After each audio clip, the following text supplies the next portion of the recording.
it going, YouTube? Prisco YGO here, coming at you with another deck profile. I am here with Andrew Dolich, aka GrimYGO. I'll link his channel down in the description below. He's showcasing his third place list from the Monday Remote Duel Locals that happened yesterday, today being Tuesday. And I was watching some of his games and some of his plays, and I tell you, this man is a genius. He's an absolute genius. All right, so we're going to go ahead and get started. Do you have anything you want to say, any shout-outs before we get started? Shout-outs to FS, Phoenix Gaming, and Grove Reacting Gaming. Awesome, awesome. Yeah, big shout-outs to them. You know, they're your sponsors, correct? Yeah. Yeah, awesome, awesome, awesome. Cool. All right, so let's go ahead and get into the deck profile, man, and I want to hear, everything, all the spicy details. All right. Yeah, so for starters, there's like the big three in this format. Basically, Drytron, Virtual World, and Eldritch. Mm-hmm. I kind of went a little crazy with Eldritch for a while, and Drytron's pretty good. I got first with it on Sunday, I believe. Yep, I'll also link that video in the description below so you guys can check that out. Yeah. But I've been testing for some events coming up, and everyone's siding super hard for Drytron. And Virtual World has a pretty good matchup against them, especially with the utility cards in the main/side deck. And VFT is pretty crazy. Against Control, you basically just want to do Shen Shen, Chuche, and possibly some Ashes and back row removal for turn 2. Mm-hmm. But basically, we'll jump into the main deck. Sure. Yeah, I was playing with Virtual World for a little bit, and I don't think the deck really likes me, but then again, I'm missing a couple of key pieces. Yeah, the deck has some consistency issues, but other than that, it takes 2 cards to basically get there. I maxed out on Foolish Burial Goods to keep up with consistency, but to jump into the main deck, we play 9 hand traps. Driver doesn't really count. So 3 Ash, 3 Gamma, 1 Driver, and 3 Droll. This format, Droll is definitely really crucial. Yes, it is. And it makes Drytron matchups when you are going second just a lot easier, because as long as you establish VFD and not kill them going second, the VFD is still gonna be able to push that win con button. Yep. I definitely agree with that. I would be maining Droll in some of my decks as well. Sometimes it's hard to find the space, so normally stick it in the side. Depends on the deck you're playing. Yeah, I agree, 100%.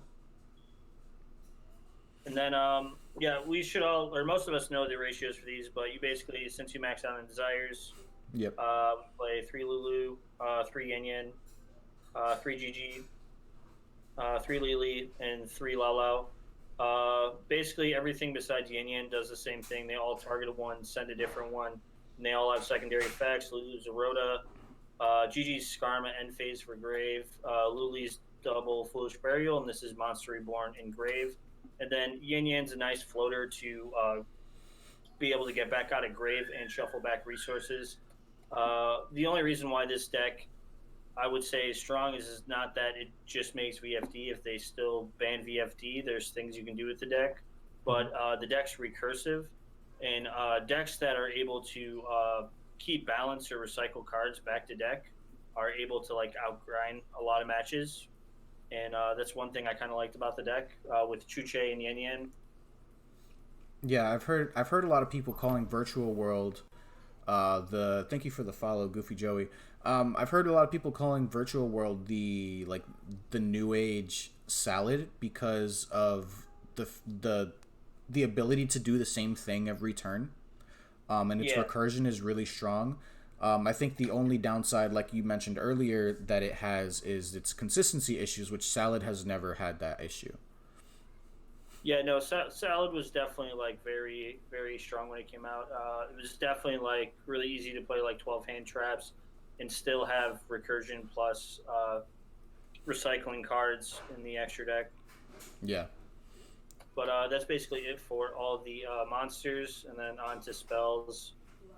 Basically 1 Telly, 3 Desires, and 3 Foolish. I do have a tech in the side deck with Pank and the Dino Wrestler spell.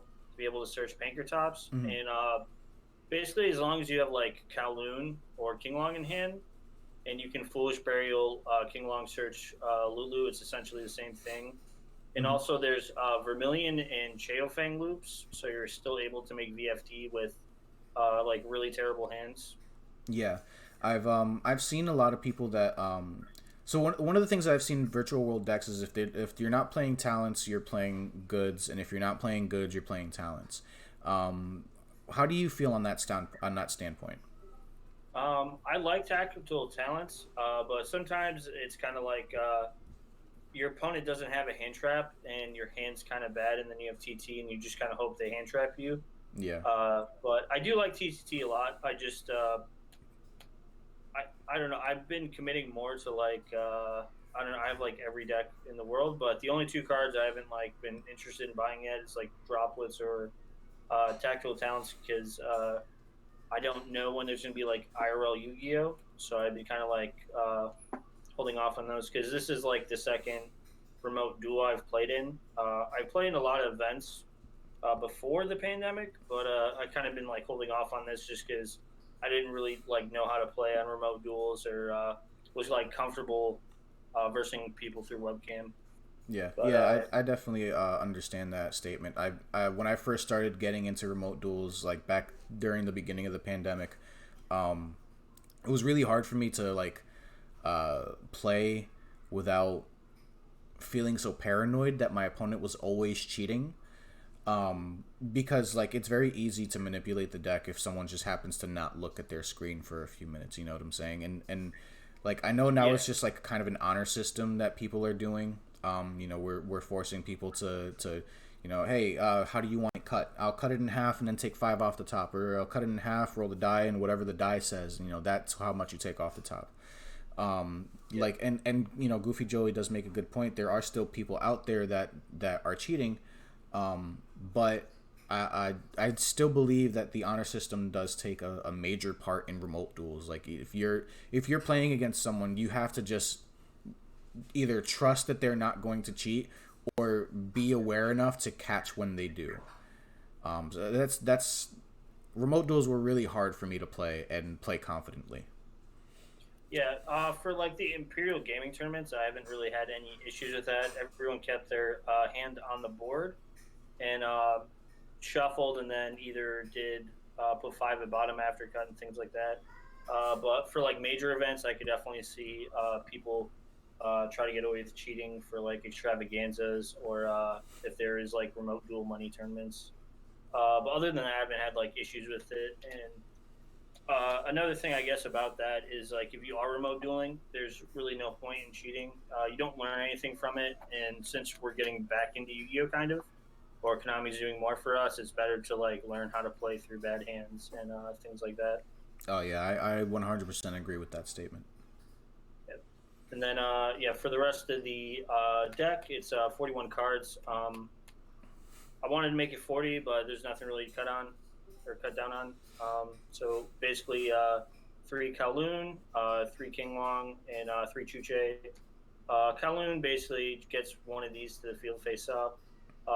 This card's kind of nice because against like rogue matches or Winda, you can still like negate with Kinglong and things like that. So you do have some like nice utility. I had someone in the tournament playing Infernoble, and they were playing Dimensional Barrier. They called Synchro, and they had Fog Blade, and I was able to manipulate with like Kinglong and Chuche. So like when he Fog Blade my Break Sword, I was able to go to battle phase, crash with my Yin Yin into his Fiber, and then banish the Yin Yin, pop the Fog Blade with Chuche, and then attack his Armageddon Knight, and make Zeus in main phase two, playing through like D Barrier and whatever else. So that was kind of nice. Okay. Yeah, I definitely like the list. Main deck seems very solid. It's very straightforward. How do you feel about skill drain in the main? I know a lot of people were doing that around the I conception. was testing skill drain when the deck first came out. Um, I felt like it was better just to play the utility cards for those matches, especially like going second. Like it's not a trap deck, so like if you're doing like Drytron or mirror match, the skill drain's really not going to help you going second. And going first, both those matches activate things in hand. Virtual World can play around skill drain a lot better than Drytron, but it's still something that's not very heavy. It really depends on the format. If it was more control based, where it was like Infernoble or Dragon Link, things like that, that's when skill drain was very strong. But right now, yeah, I really don't like that card in this deck. Eldritch for sure. I don't know about Virtual World. Okay, that's understandable. Yeah. But to get into the extra deck, yeah, I don't play Bamboozle. Basically, if you're making Bamboozle, you can already play around Nibiru, so there's no point in playing it. It's like it's a decent card, but it allows your opponent to draw a card, and Break Sword I think is just a lot stronger. Okay. And a lot of people have been cutting Fan, but this card is very nice, being able to like banish a Lord and a Conquistador on field. I actually really like Fan in Virtual World. I don't know why people are cutting it. A lot of people like really like the card, just they've been cutting it for other cards in the deck or the Bamboozle and Break Sword. But I think Fan is just really strong. And yeah, basically moving on. One Utopia Beyond, just Dragoon out, making things 0. And then we play the Thunder Charger. A lot of people also been cutting this. I've taken it in and out, but in situations where like you're able to make like Zeus for 4 for grind, like it's just really nice. And especially like when you're playing Fan, you want another material, so you make Zeus. And the deck's very toolbox, so you want to make sure like you have the things in your extra deck to be able to remove or get to your win cons. Okay. Yeah, I do like the Gaia Dragon, the Thunder Charger. It's a very strong card. Even like just attacking over certain things is very strong. Going into Utopia Beyond and then just doing damage, slapping the Gaia Dragon and slapping a Zeus right over it. It's very strong to have 4 materials. Yeah, it's definitely nice. And yeah, 2 True King All Calamities. You don't really need any. Obviously, you don't play 3, but this is the only rank 9 I play. And then Zeus, nothing to say about this. It's just very good removal for control matches. And basically, like, siding red reboot and then Zeusing is very nice. So it's just a very good card to have. And that's it for the Exceeds. Okay. And yeah, we play 1 Charge Warrior just to draw cards. Coral is another toolbox card that is very nice, and also being able to draw cards. No one really talks about this card that much, but it can be destroyed by battle card effects while you have 2 monsters in the grave with the same attribute and type. It makes it for control matches. You're able to make this and then send one of their cards while it's protected. So you don't have to worry about tributes, conquistadors, punishments. Okay. Yeah, and in brick scenarios, you kind of need a 6 to go into if your hand's not nice to still make VFD. So it's another nice level 6 target to make a 9 or basically play through back row. And then Vermilion and Cheofeng. This is basically a way you can pop with Chuche to search Lalau to make VFD. And then Vermilion, you can like eat Sally. And then when you pop itself and banish Lulu, you can add the Lulu to hand, so you can still continue to play. Which some people kind of like forget about that card, but even if like your opponent destroys it, you can add back one of your banished tuners. And then, I always forget about that effect to add back a banished tuner. Yeah. I know that you can banish a tuner so that you can use its effect to pop. I always forget about the second effect, and sometimes that'll cost me a game. And 1 Ravenous, 1 Shen, and 1 Cloud Castle. Shen's macro on field. I only play 1 Cloud Castle because you really don't need it. I think you're like overextending if you play 2. You can for sure play 2. Like, it's a nice card. I just wanted to fit more toolbox cards in the deck, and I haven't had a situation where like the second one is a necessity. But that's it for the extra deck. Okay. Before we get into the side, I do want to ask your opinion on something. So I know that a lot of people have been speculating that on the next list, VFD might get banned because of Virtual World. Um, and a lot of Virtual World players are asking, what do we do if VFD gets banned? And people are keep on suggesting the Gotham's combo to Rip 5. How do you feel about that? I know it takes away a lot from the toolbox, but if VFD gets banned, is Virtual World going to be a thing, in your opinion? Yeah, I think either in Blazing Vortex or Overdrive, there's a rank 9 that comes out that's an Omni Negate. So you're still able to do like Shen Shen, Chuche, and the rank 9 Omni Negate. The hand loop, same thing as like past formats. It really depends on the format. Right now, getting cards to grave or having your opponent pitch cards isn't that bad. The only things you have to worry about is like Eldritch and Drytron. Yeah. But you can definitely do that in this deck. I assume if they do ban VFD, that people will start trying the hand loop version. The only problem is if you're sending your opponent's cards to grave and their Drytron names or Eldritch cards, and then yeah, it's not going to be very fun grind game for you. Okay.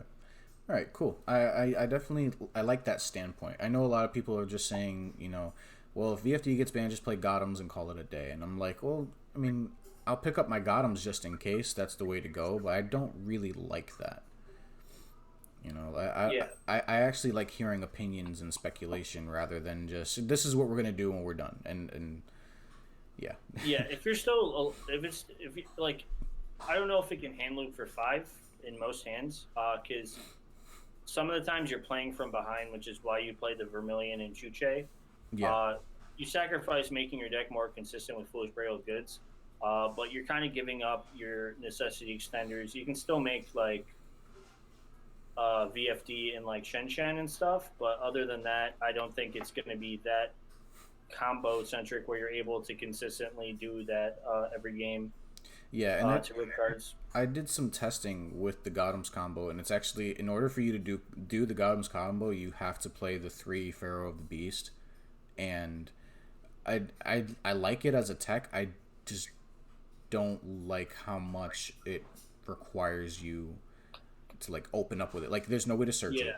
You have to play 3 of it, and if you don't play 3 of it, there goes. If you don't open up with it, there goes your win con. So that's just my opinion. Yeah, there's definitely like a lot of things the deck can still do. It's very toolboxy, and with that new rank 9 coming out, if they do ban VFD, you're still able to make that. And having an Omni Negate plus 2 chain Shen Shen, I think it's still very good on top of possible hand traps. But going into the side deck, I decided to not play Lancia this time. I expected more Drytron. There was a lot of Eldritch in the tournament. I lost to Bogle in the finals. He was playing BA Eldritch and playing through a lot of back row. The one problem Virtual World has is we target other names to get our effects off. Mm-hmm. And against like control decks or not control decks, like you're fine against like Aldergeist and things like that. You can bait, but you have a really hard time baiting things with Eldritch because it'll conquistador whatever you target. And then when you normal summon, if they're able to remove the normal summon that you go to target another name, you basically can't extend past that point unless you have E-Telly, and that is at 1. So you basically get to commit twice. If they stop both those, you're kind of stalled for a turn. But yeah, moving on. 3 Skullmeister, 2 Ghost Bell. I wanted more names and things against like Drytron and Virtual World. Lancia is really good against Virtual World. But the one concern is if they have Gamma when you stand by, you don't want to do it in main phase because it's tactical talents. And basically they can still make VFD through Lancia if you do that. So I kind of wanted more things against the control matches and then Drytrons. In Virtual World, these cards are still very nice. So they kind of essentially do the same thing. Yeah. Sorry, my daughter's screaming in the background. I don't know if you can hear that or not, but I was gonna say I know a lot of people have been like recently cutting the artifact package, the Lancias. Recently, I cut them out of like a lot of my decks because they're just not doing enough. Other than Eldritch, it's just not like it's not necessary. It's very, I mean, it is strong against Virtual World, but all you're really stopping is their draw power. Which, I mean, yeah, they if they don't have the draw power and they brick, that sucks. But they can still, even through a Lancia, they can still go through and play their board if they open up really good. So Yeah, I do agree with Skullmeister and Ghost Bell. Personally, I'd probably switch to ratios, but you did very well with this build, so I can't really say yeah. too much. I definitely like Meister over Ghost Bell. Ghost Bell's still really nice against Eldritch and things. I think Meister does a lot more for sure. Okay. And then instead of the Lancias, we were playing Nibiru. It's not necessarily for the Drytron deck. They definitely don't play around Nibiru that well. They will if they know you have it, but they won't. They won't play around it if you're completely calm and you don't commit. Like it's gonna work one of the games you have it. I don't ever side it against them, but Drytron mirror match I've seen players or good players side Nibiru. I still don't agree with it, but it's mostly for virtual world. It basically like right before they make a 9 and they have a few names on field with like Coral or Charge. That's when usually Nibiru. Because even if they have Lao Lao, if they don't have another 9 engraved, they can't Cloud Castle summon something else, so you're pretty much fine. Okay. And yeah, it's basically it for like towards combo slash mid range decks for the monsters. Okay. Makes perfect sense. Personally, I've been taking Nibiru out of a lot of my decks, and I've been thinking about putting them back in. Just Yeah, because I didn't think Nibiru was going to be needed this format, but now I'm starting to see it can still be used against Drytron and Virtual World.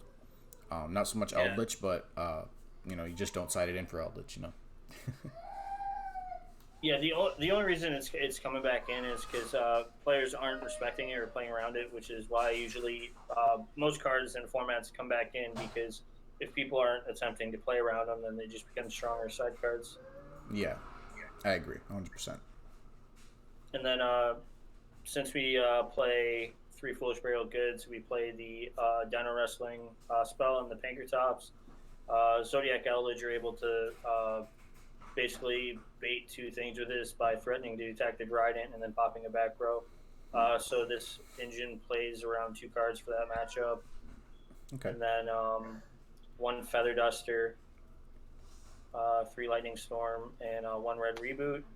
Like no matter what, I usually keep Red Reboot in most of my decks. Like back row, um, the back row now is like Needle Ceilings, Torrential Tributes, Prisons, Judgment Strikes. There's just so many crazy back rows right now. So definitely like turning things off is really nice. And like game two against like Bogle, like I had like VFD and like a bunch of other stuff. I had game on board with Red Reboot in hand, and like I just went to battle phase, activated trap, just Red Reboot it, and then killed him. okay, But yeah, that's basically it for the deck. I definitely like at least keeping my side deck evened out for back row and combo, depending on where the format is. But the control decks right now are just very aggressive. So you basically just want to shut them down as quick as possible. okay. I definitely agree with that. One thing, I know a lot of people, they don't like Lightning Storm right now because it's good against Eldritch, but at the same time it's bad against Eldritch because it's putting their resources in grave that where they don't want it. But I do like the fact that it's just a free board wipe if you're going against one of the combo decks that puts up monsters. Personally, I like I don't personally own any Lightning Storms, but in the decks that I play online, I'll play 2 Lightning Storm, 1 Harpies, and then 2 Cosmic. Because against Eldritch, I personally like Cosmic a little bit more. Just being able to banish the resources in their back row altogether. Banishing a Hakuero, banishing a Conch, banishing a Sanguine is extremely powerful, and it allows you to pull forward in the resource game so much that I can never see myself playing a deck without Cosmic Cyclone. Yeah. Well, the only reason I would say like it's very strong in this deck is after you storm, Eldritch can't outgrind your Chuche. So basically, anytime they go to activate Hiquero or Conquistador, you Chuche pop that trap, and basically they keep getting behind after that, which is very very strong. So basically, like you're able to extend, and then when they go to activate Conquistador, you just chain Chuche, and then you pop their stuff on top of Shen Shen. They also can't outgrind that card. Yeah, I agree. Especially with Chuche on board, they're going to keep banishing their resources on field. So basically, you Lightning Storm, and then you just establish your board. Not necessarily VFD, but if you can do VFD plus Shen Shen, you can basically cut out the Dogmatica engine, and then them attacking with Golden Lord and things like that. So it's very nice. Okay. So I definitely like the profile. You know, it's obviously it's very strong. You got third place yesterday. Anyways, any final shout outs or anything before we wrap it up today? No, that is it. I would definitely recommend testing this and try Tron and Eldritch to kind of figure out your best deck to play. Most of them are very good, and they counter each other very well.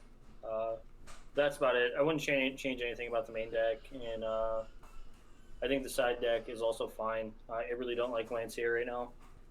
All right, cool. Well, I appreciate you coming by today and hopping on stream while I record this video. And thank you for dealing with my crying daughter in the background. And congratulations on making third place and getting first place on Sunday. And I'm hoping to see you in some more future events, man. Yeah, I'll definitely be playing it more. It was definitely fun. Okay, cool. Are you? I might as well ask this now. Are you looking to play in the Thursday tournament that I'm going to be hosting? It's also pretty much being hosted by Imperial as well. It's the same price support and same entry as well. Just going to be hosted here in my server rather than theirs. Yeah, I'll for sure play it. Awesome, cool, sounds good, man. Well, thank you again for stopping by, and YouTube guys, chat. We're doing this live. If you guys want to stop by and say hello to stream, you're more than welcome to. All the links will be down in the bio below. And my name has been Prisco YGO. Sorry, I'm a little flustered for my daughter earlier, but I'm signing off, guys. Have a good night.